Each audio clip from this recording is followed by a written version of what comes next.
Hello, as you see from the videos, we have lots of movements which often can be a little quick perhaps to pick up. Sometimes it would be really good just to spend some time so that you can then practice. So what I suggest you do is that once you've had a go with me, practicing obviously with me, take yourself off to a mirror and then have a practice in the mirror and make sure that you're doing what you should be doing. So first of all, now I'm going to look at the squat.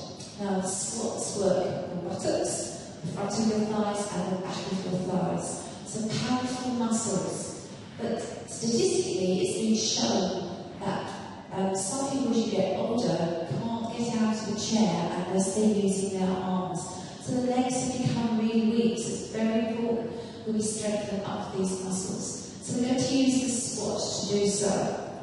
So first of all, you want to make sure your feet are just underneath your hips. Then you're going to take one leg, a heel, toe wider, and the other leg, a heel, toe wider. So in other words, your feet are now just outside of hip distance. Now when I see people do squats, a common mistake I see is legs wide and you end up doing a knee bend. So just make sure that that doesn't happen. So feet slightly wider than your hips. Now what you're going to do is you're going to keep the chest up, pull the tummy in, and you want to push your hips back and down. So I'm going to turn sideways so you can see. Again, a common mistake for squats is that people lift and transfer the weight forward onto their toes. It's all about pushing back. So imagine you have a chair behind you and you want to sit on it, but you change your mind at the last minute and stand back up again. So you're pushing your hips back and down. Now you don't need to go far. It's very important that you keep your head up and that your chest stays up. So I'm going to turn back and be with you. Another way of checking it is the distance between your top of your hip and your rib cage should remain the same. So if you put your little finger on the top of the hip and your thumb on your ribs, when you squat, it should remain the same. It doesn't get smaller.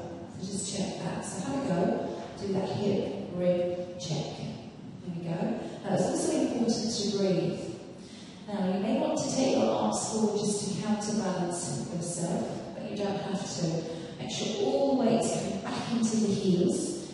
Another important thing is that your knees are tracking over your toes. So you may want just to turn the toes out slightly. So this is our basic squat. Now if you find that uncomfortable, you might find it more comfortable to take your legs just a little bit wider, but we're not really out wide, too wide.